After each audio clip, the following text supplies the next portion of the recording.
Are they someone who wants to grow? One of our core values is intentional personal growth. When they come and visit me, I say, hey, we're not just in the business of building a good electrician or a good plumber or a good HVAC guy. We're in the business of building human beings. You're a professional plumber, you've gone to school, you've been doing this for a long time. I get that your service manager doesn't know the technical things or the codes about plumbing, but what I can guarantee is that he's going to make you successful in the home. Right? Because the plumbing part, we're in the people business. The plumbing part is just what happens after we take care of the people. We entered that phone number in as the Mountain Home Services phone number. Right. And Google flagged us. Whoa. We immediately lost probably 10 calls a day. And then they also, Google somehow on some of our GMBs put out of business. Oh my. Yeah. So we were getting calls all the time. Yeah. Is Master Electrical still in business? What's going on? Great group of contractors. I love those guys to death. And there's not a month that goes by that I don't write something down that we implement in the business, and we help each other. We talk numbers, we hold each other accountable, we ask questions about their numbers and try to get each other to think about what's causing some of the issues or what's happening why you're seeing so much success, and try to learn from that. I don't know if I can even express how it's affected my life.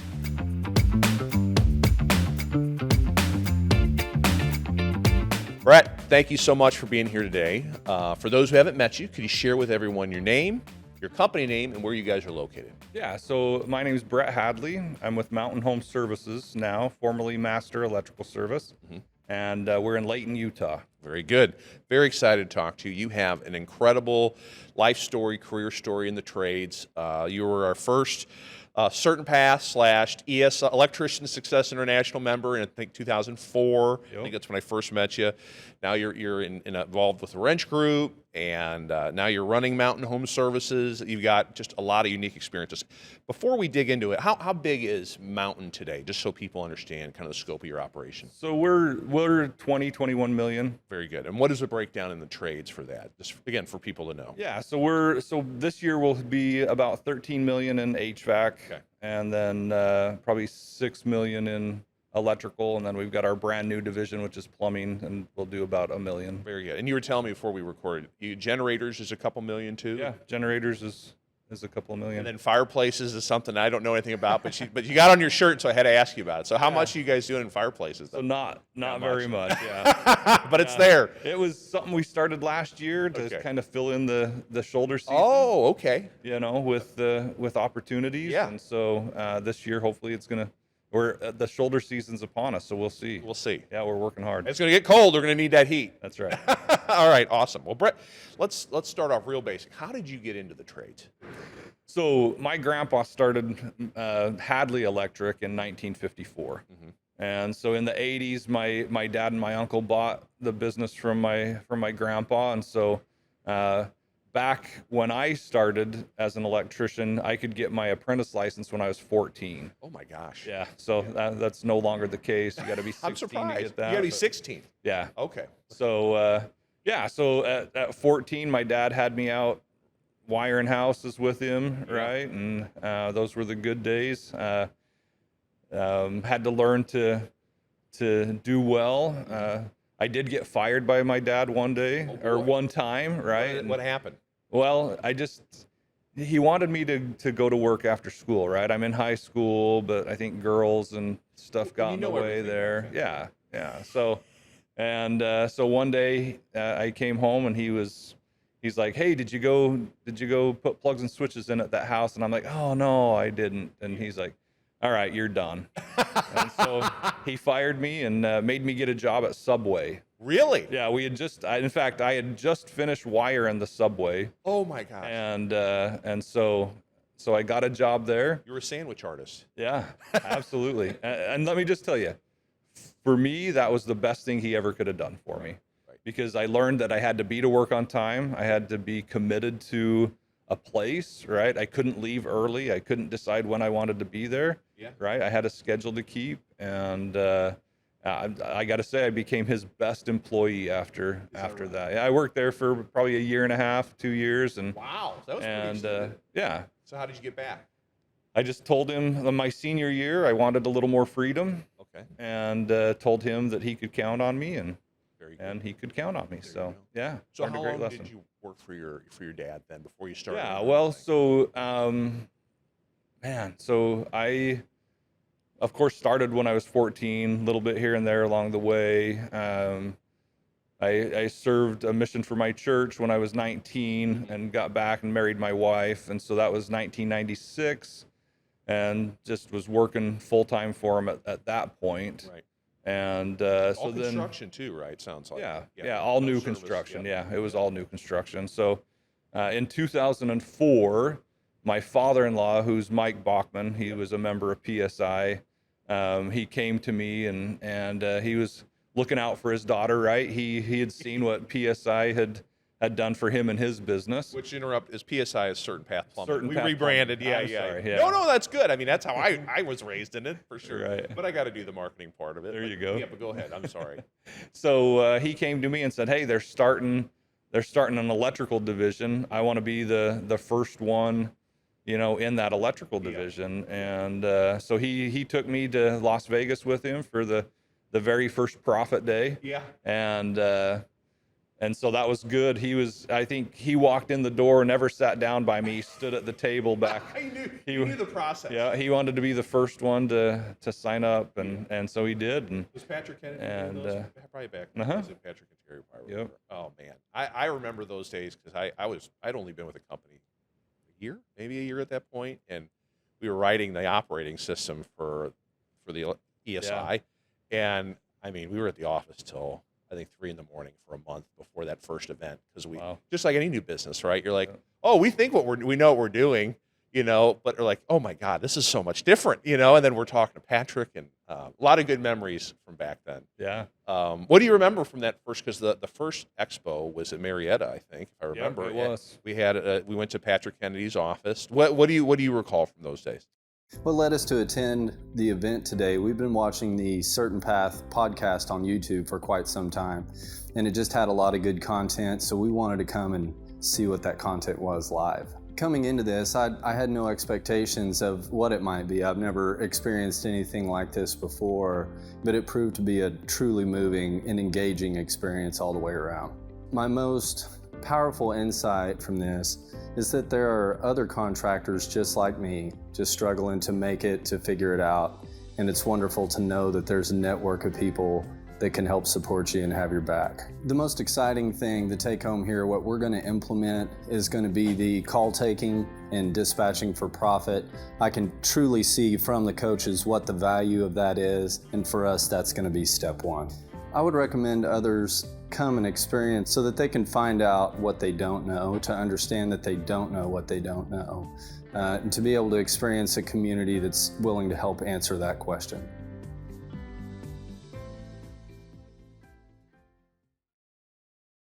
Just overwhelming, right? Like drinking from a fire hose, it's so in between the time of profit day and that first expo, Yeah. right? I had gone back to Utah after the profit day and finally got the courage to go talk to my dad. Oh yeah, right? Because that's right. because I'm still working for him. I'm an integral part of his business, and Yeah.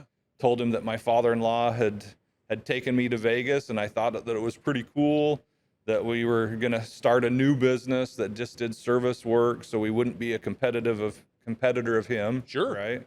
And the look on his face, I'll never forget that look. bet. That was, some severe disappointment there. Sure. But within 2 days, he had talked to his business partner. So he had his brother and one other guy. Okay. And they actually came to me and offered me a partnership in the existing business. Oh, I do remember the story. Yeah. So me and my wife had a lot of praying to do Sure. because we had 2 different opportunities there, and finally decided that we would stay with the family business. Yeah. Went and talked to Mike, and Mike was super understanding. He'll still claim to this day, which is great, and I give him all the credit in the world that he started Master Electrical Service and was definitely an integral part of doing that. Yeah. So he deserves all the credit that He's a good guy. that he can receive for that, and he allowed us to take that very first ESI membership. Yeah. And so we started. So I became a partner in Hadley Electric, Okay. and then the four of us, because there was four partners, started Master Electrical Service, and that was in 2004. Okay. Yeah. Very good. So we started running it as two separate companies with the idea in mind that when they all retired, because they were significantly older than me, right, that I would take Master Electrical and separate from Hadley Electric. Okay. So what ended up happening to Hadley Electric then? Just Yeah, dissipate? no, so Hadley Electric still exists. It does? Yeah, in 2013 is when I split Master Electrical off from Hadley Electric. And all those guys retired? So those guys retired, and my little brother, Okay. bought my dad's share Got it. of Hadley Electric, and he's got, and then the other partner, his son, bought his share, and then one of their key employees bought the third share. So there's three of them still that run Hadley Electric, and Still doing construction? yep, still doing new construction. Okay. Hey, everyone, you like what you like. Yeah. Well, why did you know that service is what you really wanted to stay in? Because again, Well- your background wasn't in that, right? Yeah. So Well, I think I saw the fruits of what CertainPath Plumbing had brought to my father-in-law. Yeah. Right. I mean, he gave great testimonials of how it had helped his company, and it didn't take very long with Master Electrical to see that the principles and the processes that CertainPath was bringing to my company yeah. was going to help. Right. I mean, I was just a stupid electrician. That's what I would say.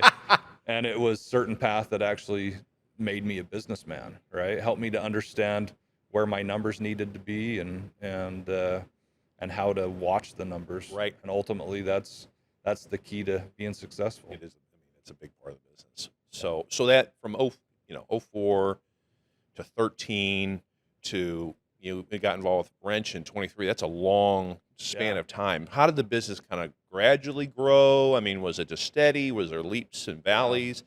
We had we had the recession in there, which that was fun. Yeah. So for Master Electrical, even through the recession, we did well, Yeah. right? We grew.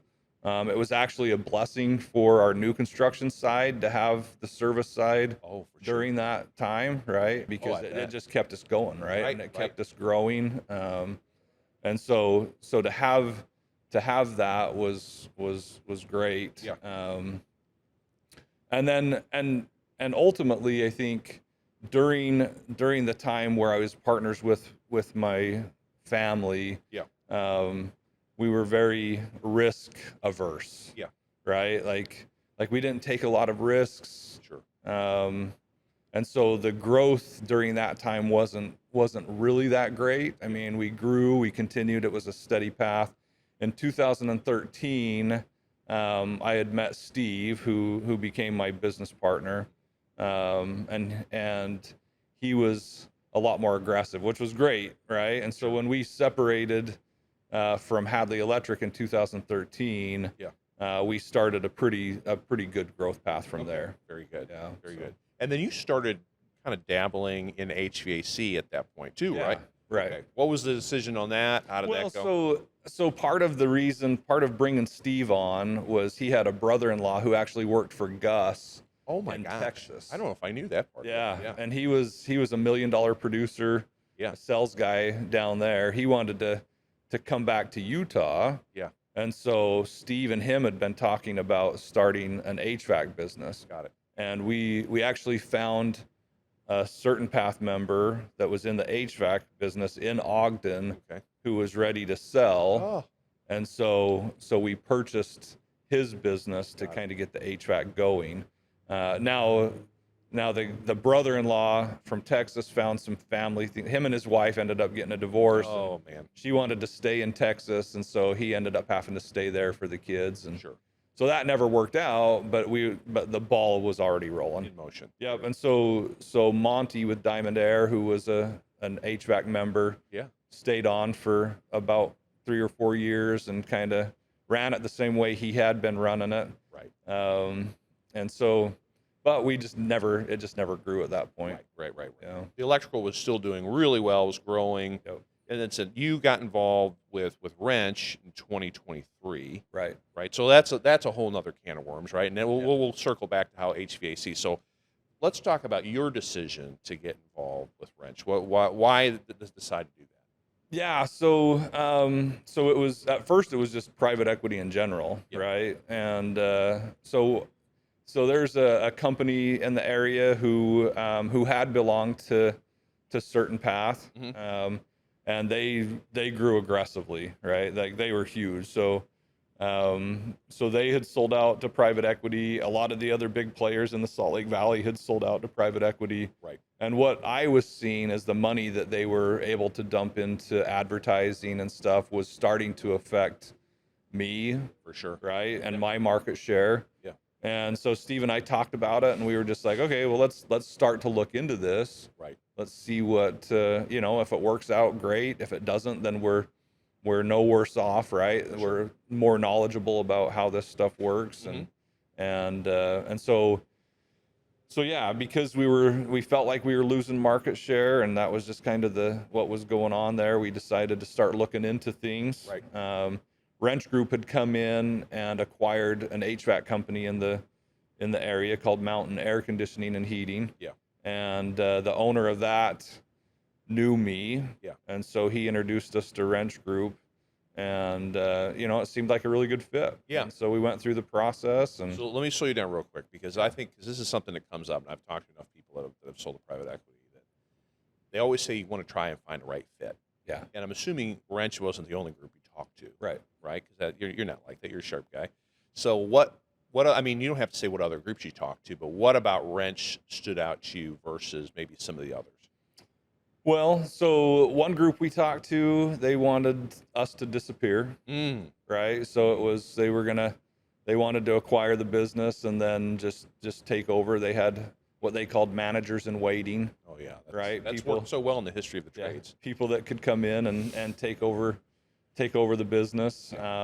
They had also acquired a bigger company in the area that didn't have a really great name. Interesting. And so I was also concerned that Master Electrical would just get lost in with that company. Right. And so they had a pretty good offer, but then there was one other company that they wanted to buy like 80% of the business, and we'd still own 20% of the business, and that just felt a little goofy. Yeah. Right. And so when Wrench Group came in, the opportunity, essentially they came in with the idea that they would take this HVAC company and take us as an electrical company, and then add plumbing to it at some point. Yeah. And start have a three trade business in Salt Lake that was doing really well. Yeah. And what did you think about this? I mean, it's a big thing. You've had your own business, and all of a sudden, the other people from the other business, right? Yeah. But still, you're merging two things into one. So what did you think of it at that time? I'm an eternal optimist. Okay. Right. Yeah. And so for me to see the downside of any of it was hard. Yeah. Right. I mean, here was a company that was coming in to acquire us, right? They had a great reason to try to acquire us. They wanted to build a business. I felt like the support that they were going to give us was going to be good, because they had a lot of reasons to grow in the Salt Lake Valley. Yeah. And and ultimately I looked, and one of Wrench Group's greatest attributes is that they look for companies who are doing well. Yeah. And then allow them to continue to operate that way. Right. And that was very attractive to me, to be able to say, hey, they see a good company, and they know that we're a good operator, and they're going to give us the ability to continue to operate in that way, and yet still have access to very successful people who have built very successul businesses. Yeah, I was going to say Wrench, they have a great reputation. Yeah. I mean, it's run by people who are from the trades. I mean, I know a lot of people in there. It's a good group. So Yeah, absolutely. what was the, as much you want to get into it, the merger like in terms of leadership? Now you have two leadership groups, right? So, I mean, people that watch this are in your shoes years ago. and maybe they're looking at something similarly, or maybe I want to combine with a friend that owns another business. So what was that experience like for you? Yeah, so I think overall it was a good experience. It's definitely hasn't come without its challenges. Sure. Right? Trying to take two leadership teams and figure it out can sometimes be hard. Yeah. The other thing you run into is duplication of employment, right? People doing the same thing, and so now you've got to either find other places for them Right. within the company, or you have to let them go. And for me, that was always a hard thing. Right. Turnover wasn't a huge thing in master electrical service. Sure. But yeah, taking two cultures, I think our cultures were very similar. Mm-hmm. We had similar goals, and our mission statements were very similar. Yeah. And so being able to combine those two things, I think went really well. Yeah. The biggest thing, and I don't know if I'd call them cliques, but it's just you're so used Friendships. yeah, well, you're so used to, hey, this is this business and this is yeah. this business, right? Right. And so it's like, oh, the master electrical side, and oh, the mountain air side, when in reality, now that we're together, we want to be the mountain home services side, Right. right? Yep. How did you kind of break that down? Is it just meetings and over communicating, or is it just, I mean, is there anything you found that really helped, or it just takes time? I think it takes time, Yep. definitely meetings. The biggest thing was getting the leadership team on the same page and talking the same way. Right. And then trying to cascade that down through the teams. Ultimately, it came down to we created a game. Yeah. Okay. So we took people from different teams and put them on a team. Okay. Came up with a point system, right? There was referrals, there was tech generated leads, there was an electrician who would refer a plumber to a job, right? And there was a certain amount of points that were given to all of those. Yeah. It also we had team meetings, so instead of like just a HVAC install meeting, we were having the team meeting to talk about how they could be better and get to know each other, learn their names. Yeah. Right. Like that Sure. was a huge deal, and I give a lot of credit to, we had our electrical service manager at the time, who was Trevor. Mm-hmm. Him and Tyler, one of our office gals, they put that whole thing together and did a really good job, and it brought our team a lot closer. That's very cool. Yeah, That's very cool. That's a good little nugget right there for folks. Yeah. Even whether it's private equity or not, I know a lot of members looking to acquire, and then how do you blend that together? Yeah. That's a good takeaway. Marketing is always a challenge, though, right? When you've got two entities, and you shared again before we hit record, you had some hurdles with that, and I think it'd be a good lesson for other people to learn. First of all, how do you launch a new brand, and then talk about some of the digital things that you had to overcome? Yeah, so that's interesting. I think we had a good plan to get things out, right? And so Mountain Air was acquired in 22. We were acquired in 23. Mm-hmm. So all of 23, we still ran as separate businesses. Okay. So beginning January of 2024 is when we started, actually doing our books as Mountain Home Services. Right. But we were still Master Electrical and Mountain Air, right? Yeah. And that still was kind of what was creating the divide between us all. But we finally settled on a name, which was Mountain Home Services. Yeah. And so we had a big hurdle on the electrical side because we weren't marketing much as Master Electrical. Steve came up with a cool marketing thing where we put our old commercial up in the corner of the TV ad. Okay. And said, "You've known us as Master Electrical Service," and he had a picture of our van, Master Electrical van. Yeah. And then it changed to Mountain Home Services. Oh, wow. Says we're now Mountain Home That's cool. Services. Yeah, it was pretty cool. It was a genius marketing idea. Yeah.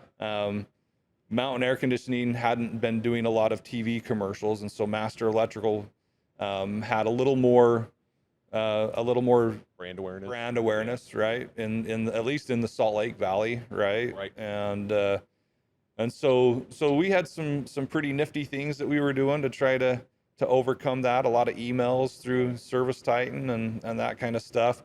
But and about the end of July, and this is probably the big lesson, right? Yeah.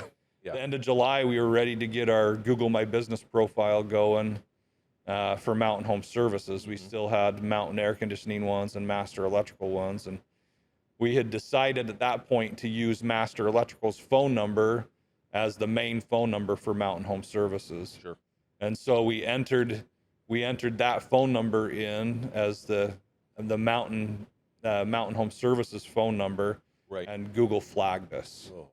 So they flagged Master Electrical's GMB and the Mountain Home Services GMB. Yeah. And we immediately lost probably 10 calls a day. And then they also, Google somehow on some of our GMBs put out of business.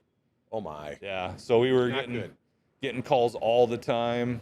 Yeah. You know, is Master Electrical still in business? What's going on? Yeah. And yeah, it was horrible. So How do you dig out of something like that? well, it's been hard, right? I think we're still digging out of it. Yeah. You know, because people still they still are looking for Master Electrical service. Yeah. Yeah. Yeah. I think we've had a consistent message, Mm-hmm. right? And we've done a lot of things to reach out to our existing customers to let them know that we're still here. Yeah. When we were, so our first recording when somebody calls in is hey, you've reached, or it says Master Electrical and Mountain Air have combined to something. Yeah. something It's a message to the quippy, ocean. right? It's Yeah. just it's good. Yeah. But yeah, so they know they're talking to Mountain Home Services. Right. So it just takes a lot of awareness, right? Yeah, And for a lot of money to get that brand out there Yeah. and to let people know that we're still the same company. Did everything did you rewrap the trucks right away? Has that been a Yeah. slow change? So it took us till the end of 2024 to get all of our vans Yeah. wrapped and finished up, but we wanted to start 2025 with, just not forget about Master Electrical and Mountain Air, but we had to be one company. It's an evolution. Right? Yeah. So we had to stop talking in the like Master Electrical people or the Mountain Air people, Right. because we're now the Mountain Home Services Big time. people. And So, another big change was a new office. yeah. We had 2 locations that came together in one. Right. What are some good, because I mean, we hear, obviously, you've been in this a long time, people grow, all of a sudden they're like, oh, I want to get a new office, right? So what are some lessons that you could take away or share from moving into a new space and you're serving multiple trades now, right? And, Yeah. and making sure everyone's needs are met. So what are there certain things that you're like, I wish I'd have done better, or this was a really important thing that we did? Well, I think one thing we didn't do was take our time with it. Mm-hmm.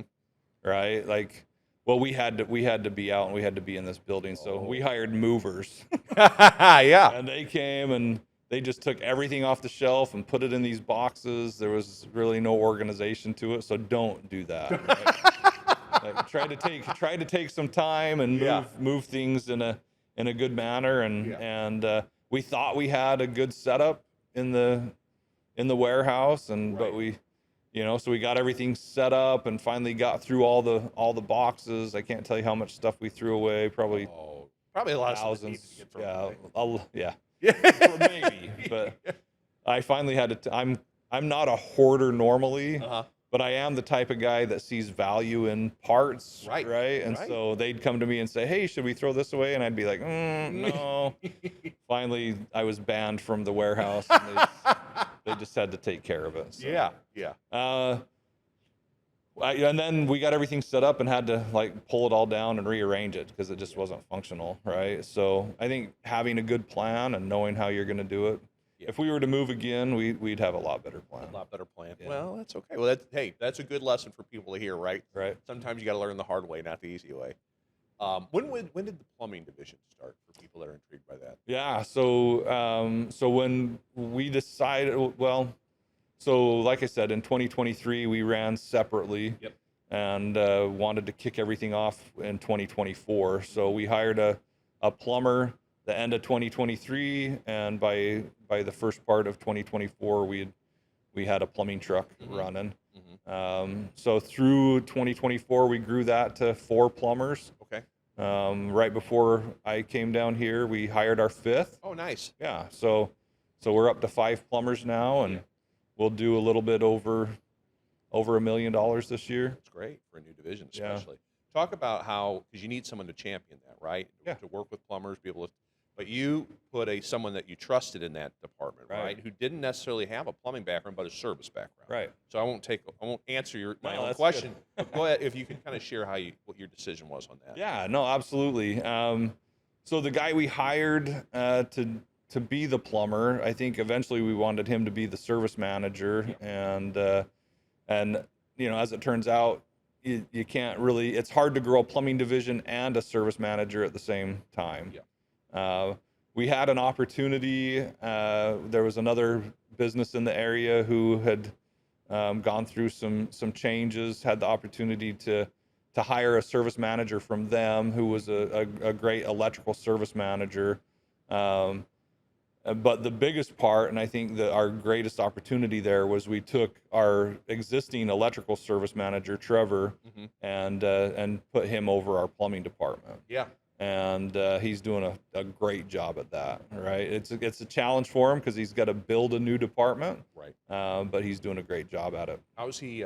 It's hard. You're not him, right? But how has he learned the lingo? Because I mean, the model's very similar, right? Electrical plumbing, very similar, but still, there's personality differences between plumbers and electricians, and obviously the work itself is different. So, how has he kind of, got himself up to speed? Well, he's one of the smartest kids I know. Yeah. So, but he spent probably the first 2 weeks riding around with the guys, right? In fact, he is an electrician by trade. Right. That's what he grew up doing. So customer service was no issue for him. Sure. But I do also know that he's ran a few plumbing calls. Yeah. Yeah, some maintenance calls and that kind of stuff. But yeah, I think that's a good lesson. Ride-alongs are still. Well, yeah, absolutely. So riding along with the guys, he learned the lingo, learned how to talk to them. It's interesting. Like I love plumbers, but there was one of the hurdles that he had to overcome was the plumbers accepting him as a service manager because of his knowledge and his ability as a service manager, right? Sure. And not as a plumber, right? Because he can't answer their technical plumbing questions. Exactly.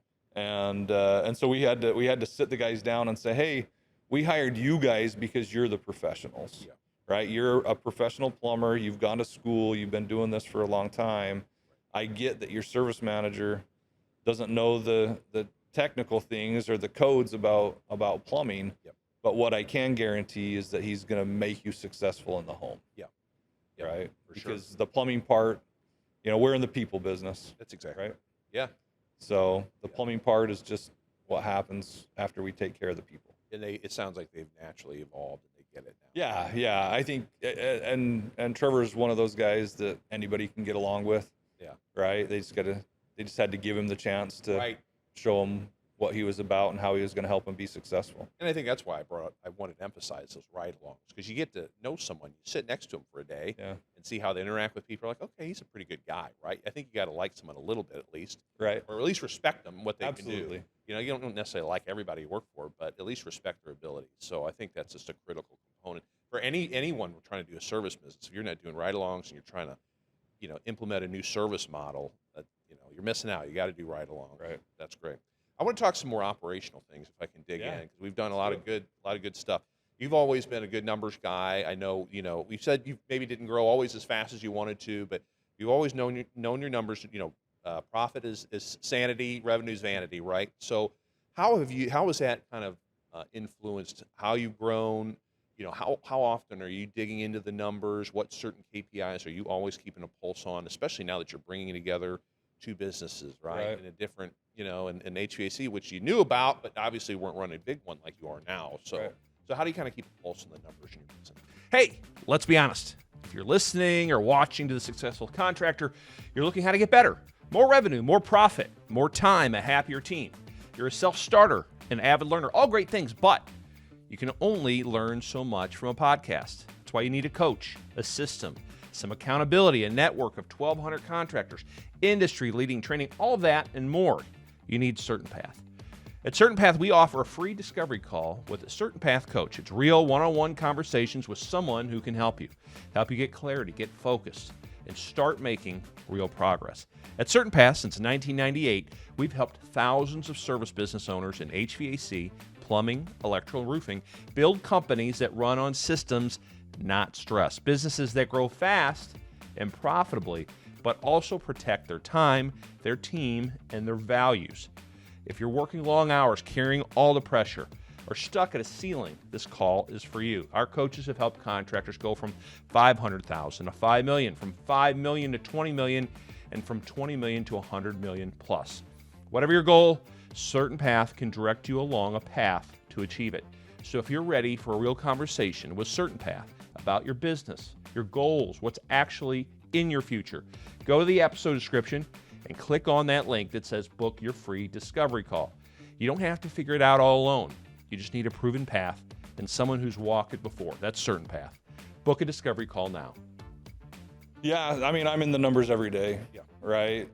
Gross margin's obviously the biggest one that I'm after, because that affects everything else. And Yep. so, what I'm finding at the time that we're in now, the economy and stuff, it's harder. We're doing things right. Our closing rates are awesome. It's just the leads, right? The amount of leads that come or don't come in. Yep. Right. And then what we do with those. And so watching the gross margin dollars and how that affects the business, Yep. It really just affects everything below the line. Right. And so obviously average tickets are important. Yep. I am keeping a close tab on our leads coming in and what we need to do to affect that. Right.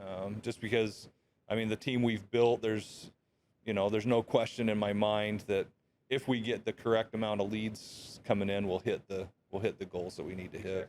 Right. So how do you communicate? I mean, I guess with your managers about the numbers. I mean, I guess they've kind of, the ones that worked with you, they know how you think. yeah. Again, you have this new division, right, and our new company put together, and it's a new. I know it's. I'm getting winged too. Let me reset that question.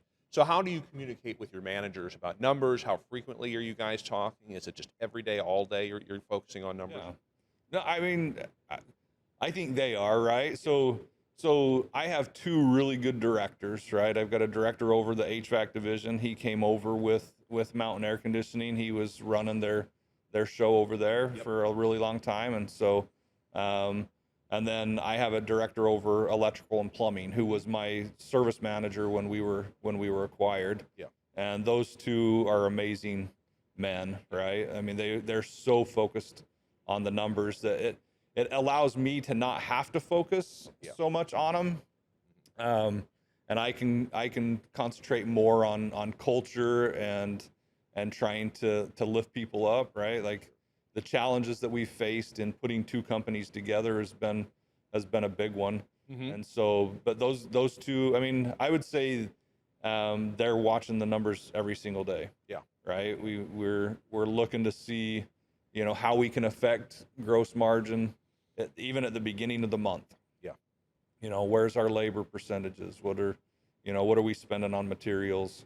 Yeah. And all of those types of things. How about cash flow? That's always a thing that we don't talk about enough. I feel like, how do you keep an eye on cash flow, making sure, that's the blood, right? Yeah. It is. Yeah. So how do you kind of keep an eye on cash flow? I know, maybe we want to invest in a couple more trucks, or we want to make this big capital improvement, but it's like, got to make sure the cash is there to do it, right? So you do. Yeah. So I paid way more attention to that when I was master electrical, Mm-hmm. right? And I shouldn't say, I still need to take a look at that. I've got a great CFO. Mm-hmm. And it's a little bit different now that you've got Wrench Group involved, right? Because, the leasing program, all of the vehicles, all of that stuff goes through the corporate channels. Yeah. Right. And so they pay a lot more attention to that. I've got, so much capital that we can use, but we do have to be careful, right? We've got to watch, we know what vans are going to be turned in at the end of the year, and we've got a budget for new vans, and once we set that budget, that's what we get. Absolutely. Right. Absolutely. So. I think it's important to bring up. Obviously, there's that part of it. and now even for you, especially, you've got the two businesses, and you're worried about making sure a customer gets the same great experience, right? Whether it's with the HVAC side or the electrical side, which you always knew you got, right? And now you get plumbing. How do you ensure that the customer experience is the same, right? That it's top notch, so it's training, right? So Yeah. how do you regulate training? How do you keep your pulse on it, right? With such a bigger company who manages that for you? Yeah. So right now we do need someone who is looking more over our training, but our service managers of each department are amazing. Yeah. Right. And so they do the trainings. Obviously we have CertainPath training that we use a lot, and we rely heavily on that, and the sales process and all of those things. Right. And so yeah, each team has their training meetings every week, and we're focused in on customer care, service, right? How to get the 5-star reviews. We give spiffs for reviews, and I think if a technician at the end of the job is asking the customer, how did I do? Did I earn your 5-star review? Right? The customer is going to say yes or no. Right. And if it's yes, then great, we did a great job. If it's no, what can we do to help you? How can we turn that into that 5-star review? Right. Should have maybe brought it up when we were talking about the merger itself, but this pairs well with talking about customer service experience, but club membership. Yeah. You have, that's big. It's one club, right? One for club. all service divisions. Yep. And I guess the nice thing is right, it gets you in the door. Maybe you had an electrical member. Yep. And now all of a sudden they just know they get that HVAC stuff, right? It's outbounding. Any lessons from trying to combine club memberships? I'm assuming they had one too, right? Was there, They did, or yeah. was it just natural? We're going to put the two databases together, and then we're all one happy family. I don't know that it was just natural, right? I mean, there was a transition time, and a transition in how much we were charging, right? Like that, and that was maybe the biggest challenge. I think when we came together, we aligned better with what Master Electrical was doing on our plans. Yeah. The HVAC side hadn't changed their prices since they started, which was in 2008. Wow. Yeah.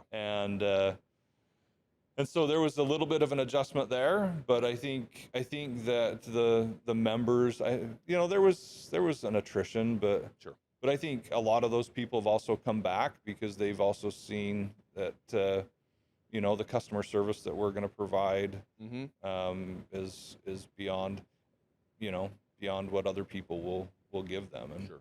and so it's been interesting. Yeah. Right. But I think the value of especially for the HVAC members, to have the electrical and plumbing be a part of that has been a great value, and especially for our electrical database.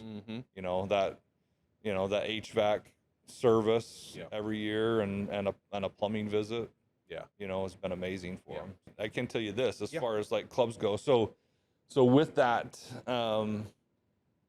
with what happened to our Google My Business profile, right?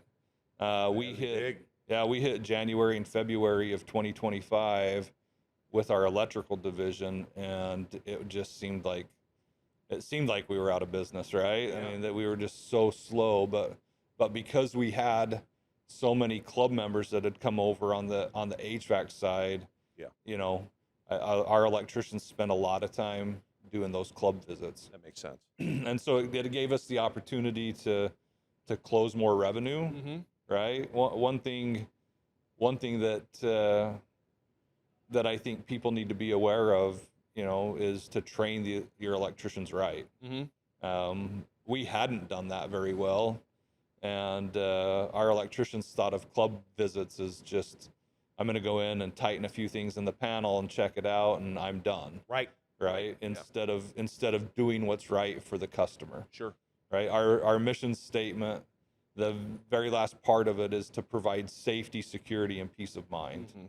And for me, I think I try to make that what separates us from our competitors. Right. I think all of us, we wouldn't be a good business if we didn't want to upsell people. Sure. Right. But what are we doing it for? Are we doing it for the money, or are we doing it for our customer?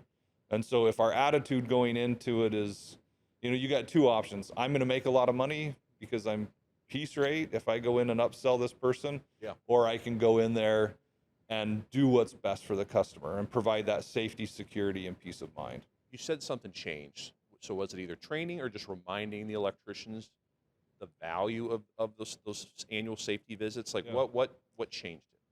Well, I think it was preaching our mission statement, right? It was just reminding them that, hey, if you go in there and you're charged with this safety, security, and peace of mind, and you see something and don't bring it up, that's on you. Yes. Right? Like the customer is expecting that this is a safety check. Yeah. Right? And if you can set it up and you're saying, hey, if I find anything today, would you like to know about that? Yeah. And then you bring it up because it's going to affect their life or make their life better. Absolutely. Right? And if that's our goal, I've always been a win-win-win person. Absolutely. Right? The client has got to win, and if the client wins, then the employee and the company will win. Absolutely. And so it was more of a reminder. Yeah. Right? Doing it consistently. I think that's what people forget. Like you can't just train one time. You can't remind one time. It has to be part of your lexicon. Yeah. Right. It has to be brought up consistently. Well, and I mean, if all they're hearing is upsell, Right. Right, then the they think of it that way. Right. They're just and if you talk to any electrician or any tradesman, they're going to tell you, I'm not a salesperson. Right. Right. There's that great book that's, what is it? To Sell is Human. Mm-hmm. Right. We're all salespeople. Yeah. It doesn't matter whether you call it sales or influence or whatever. It's the same thing. Whatever you want to call it. And so just getting the technician to think, hey, you're not doing this because you need to be a salesperson, but if you really care about this client, then you're going to bring these things up, and they may or may not buy it. Exactly. Right. But if you don't bring it up, what I really hate, this is what I hate. Yeah.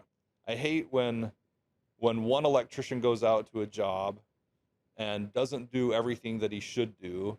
And a year later, a different one comes out and does the panel check and does everything that he's supposed to do. And then that client says, well, why didn't your electrician last time tell me about this? It's a fair question. Yeah. If this is so important, why didn't the other guy tell me about it? Yep. Yeah. And that's how do you got to overcome that hurdle. Yeah. Right. But I want to get back to the point where I agree with you wholeheartedly. And you run the model. I'm sure that's it's our model, right? It's that you're just educating people. Yep. You're educating them on what's going on in their home. We'll put some options together. Do it or don't do it. I mean, you don't say that, but right, it's basically at least. But then you're empowering a person to be in control of their home. But if you don't even tell them, they don't know. Maybe someone really, really wants to value their safety, and they'll do everything because they are that worried about it. But if you don't tell them, you can't do that. I know what I wanted to ask you about earlier when I lost my train of thought briefly was by having the club, by having all these services together, and you talked about having that game you did, that point system. It got everyone more used to also recommending your other services, right? So how do you talk about that? Is that part of your training regularly to say, hey, if you notice that water heater that's 25 years old and you're there for an electrical call, So I don't want to answer it for you, but go ahead. No. I mean, you hit the nail on the head. It's, we spiff the guys to talk about water heaters, and I mean, they get a percentage of the sell if a plumber goes in there and, sells a water heater to somebody, the electrician gets part of that sell. Yeah. But what the club membership allows us to do is it allows 3 different people to get into that home every single year. Right. And so if I've got an electrician going in the middle of the summer, right, and we already did the AC tune-up in the springtime, and the electrician can notice that there's some water dripping on the floor out of the furnace, right? The condensate's plugged or something like that. And it allows us to get back into the home with our HVAC team, and who knows what's going to happen. For sure. How do you remind people of those appointments, right? HVAC is always, a little easier, right? Because everyone's been kind of trained as homeowners to do that, but like the plumbing one, the electrical one, it's always a little more challenging. So is it? Well, nobody ever calls in for those. Right. Sure. So it's a complete outbounding effort. Right. Yeah. So our CSR team does a great job with that. Yeah. We've got a morning huddle every morning where the service managers and the call center manager get together and they take a look at what the numbers were for yesterday, what we have to hit today. Yeah.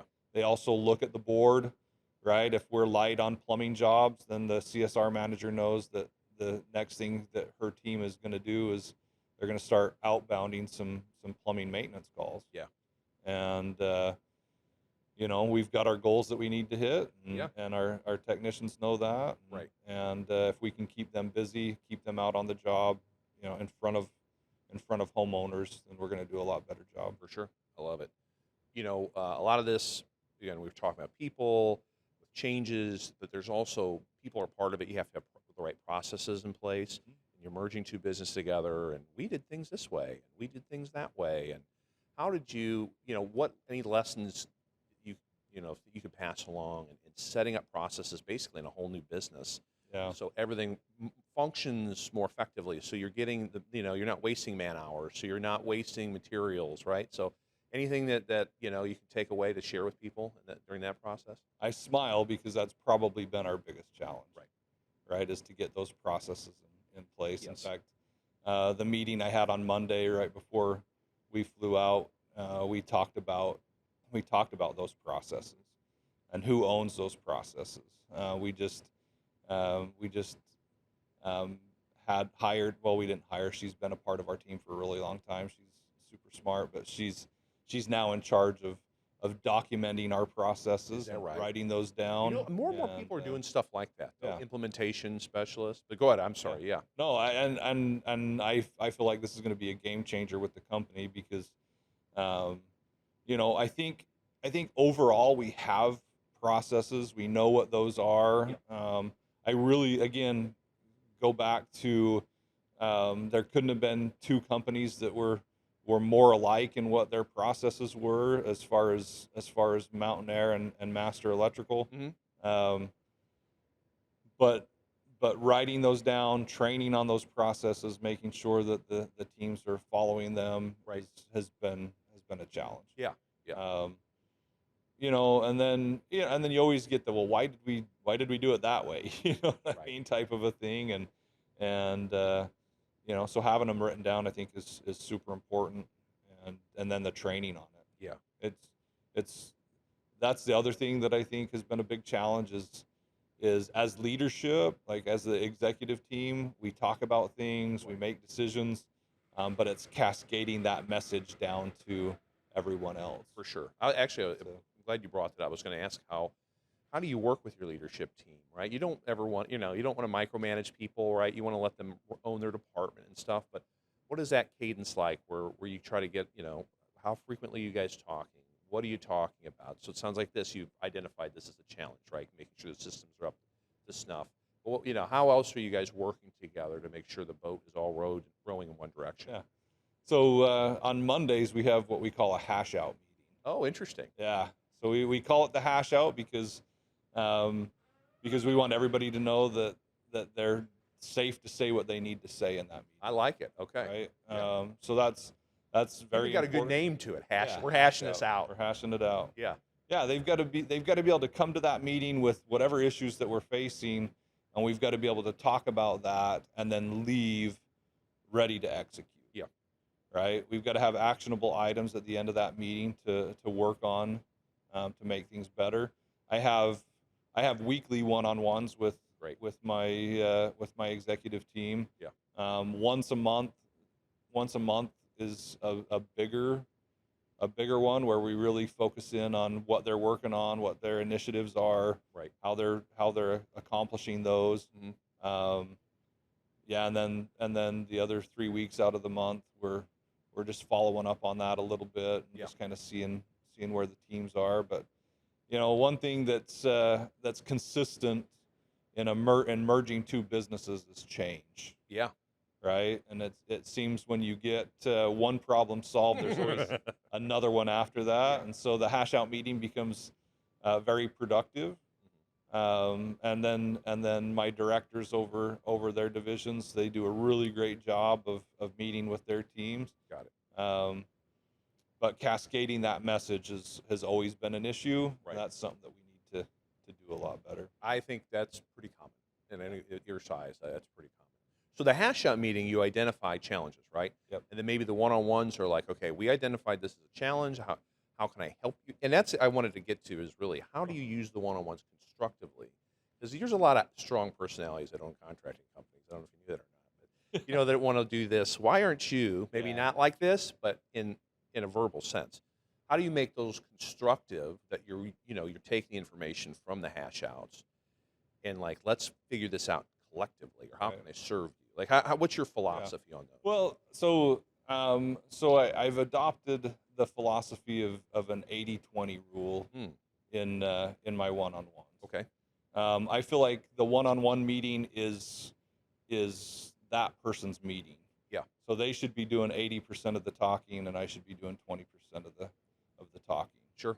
I've got a great team. Yeah. You know, they've got their head on straight. They know what their goals are. They know what their initiatives are, and so using that meeting to follow up with them and to have that accountability allows them to report to me what's going on. You know, we are able to talk through any issues that they might be having. Yeah. Right. We brainstorm. Yeah. You know, different ideas on what's going on. Right. But you leave that meeting with takeaways, right? Yeah, There's always something constructive. It's not just a absolutely. Yeah. No, session. there's an action item. Yeah. Action item. So I've got a form that I was given for one-on-ones. I've got 5 different initiatives, and so we share that form back and forth. They've got to fill it out before they come. Oh, I love So it. they'll rate themselves 1 to 5 on their initiatives, where they're at, how things are going. Did you get that from us, or did you have No. this? We just rolled out something like that earlier this year. That's why I didn't know. Yeah. I should look at ours then. No, this actually came from my Vistage chair. Oh, cool. Okay. Yeah, All right. so. Very cool. But then, anyway, but the point is, though, you have a plan. It's not just Absolutely. like, hey, what'd you do this weekend? That's not what a one-on-one is, You right? know, Maybe it starts that way. 3 times a week or 3 times a month that happens. Yeah. No, so that's an important thing. Right. What you're saying there. I can say at times that's how my one-on-ones have been. Sure. Right. It's a culture component. Yeah. Like how are you doing? You know, and nothing really productive comes from that. But at some point after the merger, I realized I needed to step up as a leader. Yeah. Right. And even though I trusted everything that they were doing, they needed to know, number one, that I had their back. Yes. Right. That I knew what they were working on, and I had every intention on helping them to be successful. Yes. And one thing for me that's always been hard is writing things down and following up with it. Right. Sure. And so this one-on-one gives me the ability to make sure that they know they will be held accountable for the initiatives that they're working on and the KPIs that we're following. And I think that in itself provides the action. Yes. I don't know the psychology behind it. I know, though, I've read about it. Something about writing something, whether it's typed or written down, it just solidifies in your mind it has to happen. Right. So I think there's a lot of value to that. I wanted to shift a little bit to, again, inventory, logistics. How do you moved offices, now you're setting up warehouses, and how do you guys make sure that your techs have the materials that they need, and yet at the same time you don't have this glut of stuff sitting in the warehouse just eating away, at your bottom line. So how do you approach, inventory in your warehouse? Yeah, that's been a hard one for us. It's hard for Right? everybody. Yeah, Well, everyone complains about it. Well, you got bringing two warehouses together. Yes. Right. And then trying to create a plumbing division where you need a whole new set of things. Yeah. Right. And so the inventory managers know their different businesses really well. Right. We had an HVAC warehouse manager who's the warehouse manager over the whole thing now, and he knows his HVAC equipment and parts really well. So learning what all the other parts were and what they were used for has been a huge thing. Yeah. Our last hash out meeting on Monday with the inventory process took most of the meeting. Sure. Right. Because right now, the process works if it's followed. Yeah. Right. If the technician will put it on the job, then the warehouse does a really good job replenishing that the next day. Yeah. Um, When they don't, it's when the rotate oddities stuff. happen, right? It's when they don't take stuff and they got to run to the parts store, or somebody cleans their van out and brings a whole bucket of stuff and sets it in there, right? Yeah. And so you start to get that clashing between the technicians and the warehouse, Right. when in reality we're all on the same team, Right. right? And that's one thing that I think, if you're going to preach to if you've got a big warehouse like that, Yeah. you got to preach that, hey, we're here to help each other. Yes. And you gotta keep your technicians from getting a big head, like Yeah. hey, warehouse, you're here to make me successful. Well, that's true. They're here to make sure you have the right parts. You've got to do your part Absolutely. in making sure that you're reporting the right stuff on the job. There's too many reasons to report that, right? Yes. You've got a job costing. You got to get replenishment for the next day so that you're stocked and ready to go. Absolutely. And the warehouse wants to help, but you've got to do your part. Right. It's yin and yang, 100%. How much of you is your relationship with vendors? How much do you work with them and trying to, Yeah. get the right parts and maybe you utilize them for some training? I mean, what's your relationship with your vendor partners? Yeah, so we've got great relationships with them. We've been able during this past year to set up a lot of consignment parts, right? Mhm. So all of our HVAC equipment, all of our water heaters, and all of that Okay. stuff's on consignment. Very good. We're working right now on getting panels on consignment. Oh, Right? nice. Electrical panels and stuff. Yeah. Just to, so that our vendors own more of the stuff that's Heck in our yeah. warehouse. Yeah. Um, but in order to do that, you've got to have that great relationship with the vendor. Yes. So there's a lot of trust that has to be put in with that. And so we do our yearly or bi-yearly pricing, right, with the vendors. Yep. But then we also have agreement, like there's some give and take if somebody's gonna give you some consignment. Yeah. Right, there's an expectation the other way, and so Sure. that vendor relationship has to be mutually respectful. Hey, sorry to interrupt, Bob here. Quick question. Would you like a slice of the $10 million CertainPath helps contractors put back into their pockets every year? I talk to contractors all the time. Customers are spending less. Margins are shrinking. So how do you protect your profits? You buy better. At CertainPath, we give you access to all sorts of things. World-class coaching, training for every single role in your company, the largest home services community in the industry, over 1,200 members, and most importantly, 120 vendor partners you already use, equipment, financing, marketing, so much more. We negotiate exclusive discounts and rebates, over 10 million in rebates alone, and it grows every single year. So if you want to compete with private equity, you have to buy like private equity, and that's where we come in. The best part, savings and rebates can more than cover your membership. Everything else is icing on the cake. Want in? Click a link in the description, book your free discovery call with one of our coaches and my friends, Mike or Will. One conversation could save you tens of thousands of dollars every year. Now, let's get back to the show. When did you decide you were ready for consignment?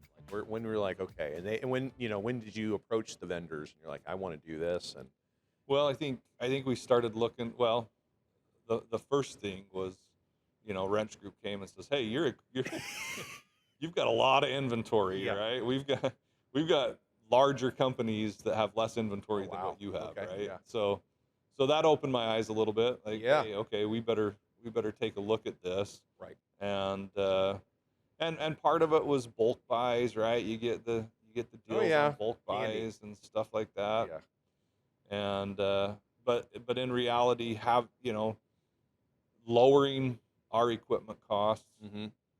and having that stuff on consignment was just the right fit. Yeah.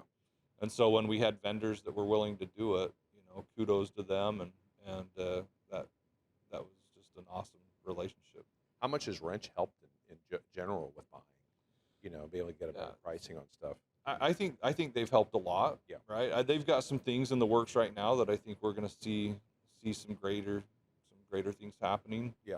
But they've got some national deals that they've worked out. Generac, they've got a deal with them that's really helped us. Yeah, that's great. That's one side. The other side is also we're talking about parts, materials, people. I want to get back to people again. You're in a very booming market. I feel like Utah, like everyone decided it's the next great place to go, right? All the people are moving to Utah. Yeah. That makes it challenging to keep techs. I feel like because businesses are growing, they're trying to get people. How are you always looking and trying to find technicians now for multiple trades? Yeah. Yeah, I mean, we've got, we're just always recruiting. Who manages that for you guys? Right now, our HR director is doing our recruiting. Mm-hmm. Over the past year, we had a full-time recruiter, then a part-time recruiter, then a on-call recruiter, I guess Okay. you could call Yeah. her. And it just seems, I think we're always recruiting. Right. Always running ads, I'm sure. Always running those types of things. Yeah. But we also have really good technicians who give us referrals and your best stuff ones. like that. Yeah. Yeah. So, but we'd rather not have to recruit just because we want to keep the guys that we have. Sure, but I mean, if you're growing, you want to grow though, right? Well, growing, absolutely. Yeah. That's the way let's look at the positive side of it. That's right. Right. So, what do you when you're interviewing techs? And you're probably not even. I mean, are you interviewing at all, or who? Not very much. Yeah, I was going to say anymore. what's the cadence with that? So they'll reach out to somebody. Yeah. Maybe they do a preliminary interview, right? And then it's ultimately the departmental manager that makes that call. Yeah. So our HR director, he's he's the one doing the recruiting right now. Yeah. So he'll do a pre-screen of them, and we have certain questions that he asks, certain people that type of people that we're looking for. So that's what I want to hammer down in. Yeah. What have you trained them? We always say humble, hungry, smart. So that's something we always talk about. Is that similar to what you? Absolutely. Okay. Humble, hungry, smart is a good fit for that. I used to have that. I need to write that back up on my board. It was at my master electrical office, that was always up there. Is that right? But yeah, because that's exactly what we're looking for, right? The people who are gonna, number one of our core values is fanatical about our reputation. I like that. Right. Yeah. So we want our clients to be our cheerleaders when we're done with them. Yeah. So we need people who can go into a home who have the good communication skills and can communicate with homeowners. Yeah. And help them to become fans of Mountain Home Services. Right. So that comes down to asking the right questions. Like there's an art to interviewing, right? Figuring out how people tick, because in our industry, it's too long. It's like, oh, you're live. Come work for me. I have calls. It's not like been that. That way. Yeah. Well, it has for everybody, but it sounds like you're like just like anything else. You have a process in place, so you're not like that. Right. What do your managers look for? I mean, beyond just those three core things, or yeah. Well, we interview based upon our core values. Yeah. Right. Are they someone who can make a fan out of our clients? Right. Are they someone who wants to grow? One of our core values is intentional personal growth. Okay. Right. And so, when I do my onboarding process when they come and visit me, I say, hey, we're not just in the business of building a good electrician or a good plumber or a good HVAC guy. We're in the business of building human beings. So you do that, right? You're part of that onboarding. I love that. Okay. Why do you feel like that's so important? You're getting bigger now. I'm part of that process. Yeah, because you're getting farther away from the techs, right? I mean, just your business is growing. It's big now, and it's going to get That's just who I am. Yeah. Right. As a leader, I don't want somebody to be like, oh, he's the guy up there in the corner office. Mm-hmm. Right. He's untouchable. In fact, I had a gal. We had to do a little bit of disciplinary action with her. Right. She'd been showing up late, and her manager had just left the business, and so we didn't really have somebody in place that was really watching. Sure. That yet. Human nature. We were still recruiting for that part of the business. But I looked at her, and she's like, well, if I'm late, who do I text, right? Or who do I call? Because I want to make sure that I'm doing things properly. Yeah. And I says, oh, just text me. Just let me know, right? Yeah. Just because my personality is, hey, just let me know. If you let me know, then I can let other people know or make sure that arrangements are made. Right. Well, 2 days later, she was late again. She knew that she was that she messed up, and so she sent in her resignation letter, which was a surprise, but Yeah. it wasn't. It was okay. Yeah. But in that, she said, plus I'm the only one that has to report to the president. Right? I tell you that story because in my mind it was just like that was the easy thing, and I'm me, and I'm easy to talk to. I'm not the guy up in the corner office or the big president. But in her mind, it was like I must be in a lot of trouble because I'm the only one that has to report to the president of the company, right? Right. And you don't look at it that way. Right. No, I don't. And that's why I want to be part of that onboarding process. Yeah. Because I want to be human. I don't want to. You want to feel like guy, an organization versus a cold corporate. Yeah. And it's always important for me. Most mornings you'll see me down trying to see everybody, give them a high five or whatever. Only because I want to be seen as touchable, right? Yeah. Like anybody can come to me, they can come and talk to me about anything. Right. So that's important to me. Yeah. As far as my leadership goes. I dig that. I wanted to dig into it because I'm like, I don't know that everyone does that at your size anymore. So when you onboard someone, like, and let's just say, let's go the apprentice side. I'm assuming you have a number of apprentices. What's their experience like with you? Is it just riding along, sitting in the training, right? Because that's just part of how the sausage is made, right? Right. That's exactly pretty much what their experience is like. Yeah. So an apprentice would be a little bit different, right? Just because all of them will come in and see me, right? And then we have our safety manager, our IT guy, right? And then their managers. Yeah.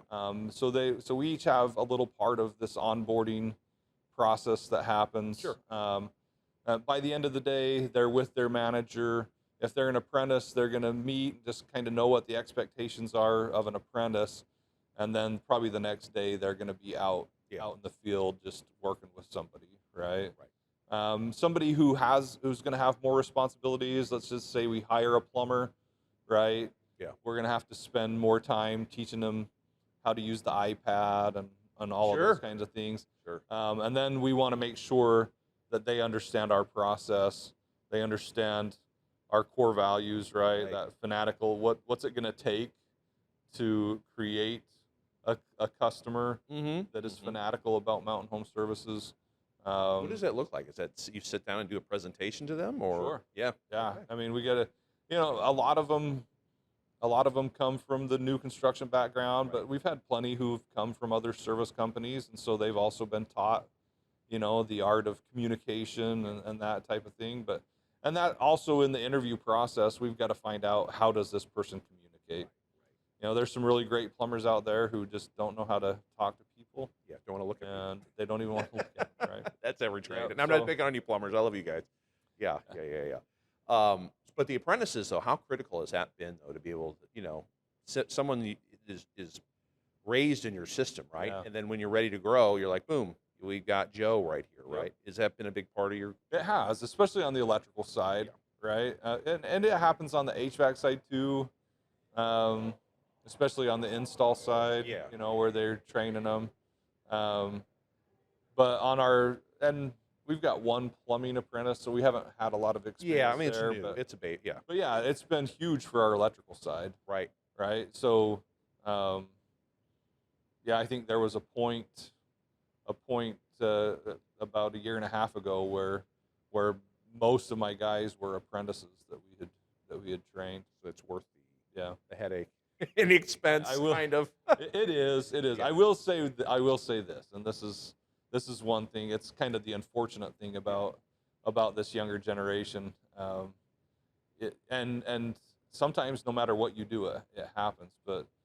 But they usually stay with a company 3 or 4 years and then have to test something else out. Oh, and so that's been the interesting part is to take the younger apprentices just out of high school, train them up, they get in a van, they're doing really well, and then the first shiny thing that comes along, they want to see if the grass is greener on the other side. Yeah. But what we have had a lot of success with, Going back? Well, we've had a few that have come back, Yeah. right? That have realized that we've had some that have come back that we're like, Yeah. you know. But one thing that we've had really good success with is people who had a different occupation, Okay. right, and decided, hey, that's not for me. I'd like to be in the trades. Interesting. Then came and were apprentices with us Interesting. because they had a little more life experience with another career. Yeah. Have come back, learned the electrical business, and are doing great for Have you, us. So. have you found any commonality in what kind of businesses they come from? Not necessarily. Okay. Um, You don't need to be yeah, mining accountants to be electricians. So, Nope. or I don't know. Or I've heard bartenders for plumbers sometimes. Yeah. I've had guys that are used to talking to people that are Right. handy, but you haven't noticed that necessarily. Well, no, I mean for sure, people who come from background like even a sales background, Yeah. right, where there's just a lot of communication with other people, Mhm. definitely do a lot better on our service side Sure. than anything else. How long? I mean, what's the licensing requirements in Utah for everybody? Yeah, so it's 4 years. Oh, You it gotta is. be an apprentice for 4 So years. they can't work under your license as an electrician or anything. Oh man, so Well, it's so they can get their apprentice license. Yeah. So they get their apprentice license, and then they work with a journeyman. okay. With a journeyman electrician for 4 years. There is a residential program which is just 2 years. Wireman's. Uh-huh. Or is that what you guys call it too? That's a residential You journeyman's just call it license. residential. Yeah. Okay. So after they work for 2 years, and so we push that. Yeah. Because our goal is within a year and a half to 2 years have them ready to be in their own truck. Okay. And you Right. communicate that up front. Absolutely. This is the cookie you're Yeah. chasing. Right. And for some of those people, it's important because when they come back and start as a brand new apprentice, they're taking Big a pay cut. big pay cut a lot of times. Yeah. So if they can see, hey, these guys are going to have me ready, I can be back to where I was or making more in 2 years, they're willing to take the pay cut and work hard to get I was there. going to say, I bet they're pretty serious. Yeah. They're not goofing around. Yep. Want to talk about just kind of leadership philosophy in general. I mean, as you've grown from electrical only, smaller company, and good size electrical, let's not mess around, and then here's a pretty good size HVAC. I mean, you're managing different people, different levels of people. How have you changed as a leader through this experience? Wow. I've changed a lot. Mm-hmm. Running Master Electrical as my own company, right? There's, I was always big on accountability, but I'm also more of a softie, right? I would say, which is could be good, could be parts of bad, it, right? yeah. Like, I mean, there's different parts of that, and there's always been a level of tolerance that I would have, right? Yeah. It was always, if I made any concessions to anything, I knew how much was going to come out of my pocket. Yeah. And so going from owning my business to being acquired and understanding that it's not my money anymore, right? That accountability portion and following the processes has become way more important. Sure. And so for me, learning how to make sure that I can hold the team accountable, that the team's being held accountable, because there's more layers now Yeah. between me and the technicians than there ever has been. Right. And so that makes it that's changed my leadership just in that. Sure. Right. Is when it was Master Electrical, I had daily, I still try to have daily contact with all of the technicians, but they're not reporting directly to me. Right. Right. Right. So there's the all the levels of accountability that go from me all the way down to the technician. Yeah. And so that's been an important part. Oh, I bet. Growth. Not only you have to change the leader, you have to, part of being a leader is identifying other leaders. And Right. getting this larger organization. I mean, you guys aspire to grow. How do you look for leaders in your organization? How often are you raising them up? Maybe you've promoted a tech, I'm sure, to service manager. Versus, how do you know we need to come from outside? Like, so, Yeah. what is your philosophy on finding leaders to Well, grow with you? One thing that as we were acquired, one thing that we tried to preach to our technicians and to everybody was the ability to grow within the company. Big, yeah. Yeah, it's huge. I've found that it's been more difficult than I thought it would be. It's different skill sets. Right, taking a technician and turning them into a service manager. Sometimes it works out and sometimes it doesn't. Yeah. But even other positions within the company, sometimes there's just not the right fit within the company, and Right. you hire from without and find an amazing person that can take that department Right. and grow and it's not unfortunate, but it just is what it is. It is. Right. Yeah. And If you don't have someone that meets those needs, you need to find someone who can.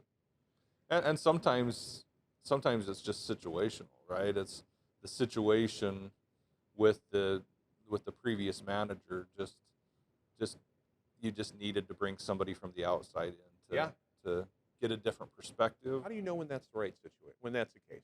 I don't know. Everyone gets too comfortable, maybe. It's Yeah. actually too comfortable. Yeah. Yeah, I think that's a big piece of it. Yeah. Right. They just that's been a huge thing with certain parts of our business is we've ran things, without a lot of accountability for so long. Mm-hmm. Right. That now bringing people in who are holding people accountable. Right. The tech's got to. A wake up. They've got to. Yeah, it's a wake up call. They got to be a little sharper than they've been in the past. Yeah. When you look, say you're evaluating multiple people for outside to bring in, we talked about humble, hungry, smart for technicians. Does that same thing apply for management, or are there different skills or attributes that you try to hone in on and identify? No, I think that's important. I think those things are super important. The last two managers that I've hired have just, their communication skills have been right where they need to be. Their ability, to hold people accountable to numbers has been awesome. Yeah. Right. But it hasn't come without its challenges. Sure. I think that's one thing. If people get too comfortable, and I hate that because you want to enjoy you want to enjoy what you're doing. You can be comfortable, but you still have to drive. Right, and that's the thing, right? When you're talking about business, you got to take the emotion out of it. Yeah. Yes. And just know that, hey, if somebody's driving me to be better, it's because they care about me. Yes. Right, and it's not because they don't want you to be successful, or they're trying to make you do things that you didn't have to do in the past. Right. Right. If you weren't doing them in the past, it's because you weren't being held accountable to do it. Everybody needs a coach too. I'm convinced by that. And you look at the great athlete. I'm a sports fan. I'm sure you watch some sport. The greatest players still have coaches. You still have someone that's guiding you, right? So there's nothing wrong with someone guiding you to get better. Right? That's just how we are as human beings. I think it's a necessity. Okay, I want to shift a little bit to marketing because God, it's so crazy now. It changes every day. Anyways, how is what are you guys doing now to drive leads? What works best for you? I know we talked about the fiasco. That was, but and you have the wrench group, which obviously they have resources and people that are in those marketing expertise. So what works for you guys specifically to generate new business? Yeah, I mean, I think right now the digital world is where it's at, and it's unfortunate. I think we've seen just even with our tag group, right? We've had people over the last year who have completely quit doing their digital stuff and then come back to doing digital. Yeah. Just because it's so expensive. I Yes. was talking to somebody the other day, and it's the price is, you're about 40% higher this year than you were last year, which means you're spending 40% more to get the same amount of leads. Yes. And so digital, I think, is where it's at. I've been watching the wrench group, and that's where they've been putting a lot of their resources is towards helping us on the digital side of things, and then they leave everything else up to us. And so we do a little bit of radio, a little bit of TV, some billboards. Yeah. But email campaigns. Is there anything that you go, that's where the bulk of our leads come from, or is it just so bulk is digital right now? Which in specific? Is it Just LSA, pay-per-click. pay-per-click? LSA, yeah, Yeah, yeah, LSA pay-per-click. Yeah. Yep. Okay. So nothing crazy. It is No, what it is. We're all stuck. I with the wish same there. rat I wish race. there was something Yeah. crazy, right? right. That would be. Yeah. But you the clearly magic you bullet. believe in the branding, though. You have. I knowing Absolutely. you for as long as I have, you long time prioritized that, right? Yeah. And that's so in all of your TV and your billboards, it's I mean just professionalism. What brand do you try to convey now with Mountain? Yeah. Those things. Yeah. Just just home comfort, Yeah. right? I think for the last year we've had a TV. The transition from Master Electrical to Mountain Home Services has been rough. Yeah. Um, the company we combined with was called Mountain Air Conditioning, so they kept Mountain at least in their name. Yeah. But Steve, who was over our marketing for forever, came up with a great branding campaign where I've always been the face on the commercials. Okay. Which I don't know if that's good or bad. Right? I don't know if I have a face for TV. No, but I think there's a humanity to it. I always tell anyways, go ahead. I like it, but go ahead. Yeah. Well, so he created a TV commercial where it had our old TV commercial playing up in the corner, Yeah. and then it said, "Hey, you've always known us as Master Electrical Service," and then it showed a van pull up that said Master Electrical on it, and then the little twinkly lights went across the van, and it turned into a Mountain Home Services van, right? So part of our branding campaign to let people know that Master Electrical is now Mountain Home Services. So the branding aspect of things I think is super important. Yeah. You've got to always have that as part of what you do. Talking about the branding, we talk about clubs, so I guess with those shoulder seasons, it's all about reaching out to those customers, right? That kind of makes the peaks and valleys not as bad. That's a big thing. Absolutely. A couple hot topic things, and I'll let you go. Brett, thank you so much for all your time. Yeah. This has been really enjoyable, but I know it's a long time to sit there and get grilled by some guy. AI, I went to Pantheon last week. I went to a Gorilla conference in the spring. I'm like, I've been doing this a long time, and I'm like, who are all you people? All these vendors. I'm like, your phone has to get blown up by all these people with these different products and services promising the world. What are your thoughts on AI? Are you guys using any tools? I think so. We're not right now. Yeah. We need to be using some. Yeah. I know that because we are a member of the wrench group, right? There's a lot of things that could expose a bigger company to issues, right? Sure. And I know that wrench group is working through a lot of things right now with getting ready to roll out some AI stuff. I'm a believer in it. Yeah. The stuff that I've looked into, I would love to work with some of that going forward in the future. But it's not you're not dug in yet. But right now we're You're not on the outside. That's okay. There's nothing wrong with not. But I pay close attention to the guys in the tag group who are using AI and how they're being successful with that, and some of the scheduling things. I mean, I guess there is a little bit of AI stuff wrapped up in Service Titan that we're using. Yeah. That help out. Oh, yeah. And it's more's coming. Yeah. After last week, I was like, whoa, okay. And I'm a huge believer in ChatGPT. So. I use it all the time. Yeah. Every day. I mean, my notes, I help. It's a nice tool. It's a nice tool. Where what's next for Mountain Home Services? Like, where do you see the business going and growing over the next few years? Yeah. So growth is our opportunity, right? Mountain Air Conditioning mostly stayed up north in the Ogden area, and I think that's probably our biggest ability to grow is in the Salt Lake Valley, to get more down into Salt Lake. Yeah. And so there's a lot of opportunity there. So we've got I think we're budgeting for 10 to 15% growth next year. Wow. Okay. So that's our goal. That's great. That's great. Yeah. What advice, when you you're at we're calling it Cabo Connect, but Expo, when you go to these things, you're always at them. Say you run into new members, right? Yeah. Or you run into contractors that are new, maybe not in a group. What advice do you ever have for them to get moving in the right direction or to overcome some of the challenges they always face running a business? Yeah, I would say just don't be scared. Yeah. Right. I think think new members come to an expo like this, it's like drinking from a fire hose, Yeah. right? They've been through executive perspective and they've learned all those things. For me, I think the first 8 years of the business, I knew what I was supposed to be doing, and I was doing a lot of it. Yeah. But I think with being partners with family, which was good, you know, but again, they were a little more risk adverse, a little more conservative. Right. I would say jump in and do it. Yeah. Right. Make sure you're following the processes. Right. Because CertainPath has laid out the processes to success. And if you follow those processes and do what you're supposed to do, you're going to be successful. Yeah.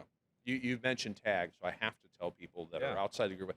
It stands for the accountability group, but it's basically a group of fellow CertainPath members, more your size, right? Yeah. And kind of share with how often you guys get together, what you talk about, just so people know. Yeah. So we get together once a month. Yeah.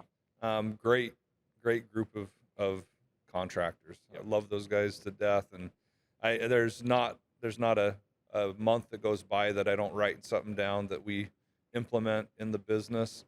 And we help each other. We talk numbers. We hold each other accountable.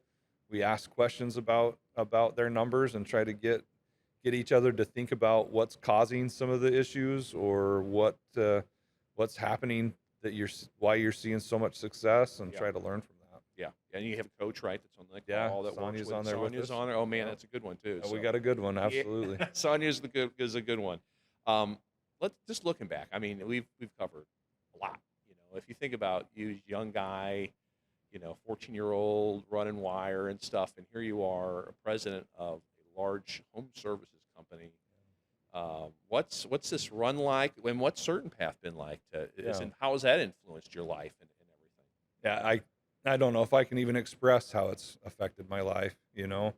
From the very beginning, the first time with my father-in-law down at Prophet Day till now, the people that I've met have been probably just as valuable as the information that I've received from Expo. Yeah. Or more, right? Because they're in the business. They're the ones that are seeing the successes and feeling the pains. Sure. I tell my son all the time, he told me, "Dad, I just got to experience this." Yeah. And I says, "No, you don't. Like, I've already experienced it.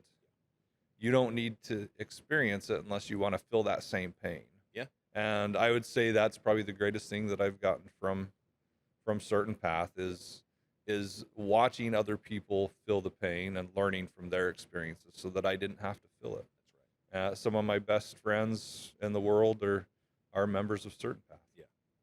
It's been a big part. One of my favorite things to say to people when they ask me about the success of my business and the success of who I am, right, is to say that I belong to a group of contractors from all over the United States. Yeah. And I find pride in being able to say that. I love it. Well, Brett, it's a lot of pride in having you in the family, and I can't thank you enough for 90 minutes or whatever it's been. I know it was a long interview, but we covered a lot of great things. You shared a lot of great insight. I think it's going to help people. Yeah. So thank you, sir. Appreciate it. Thank you for having me. It's been great.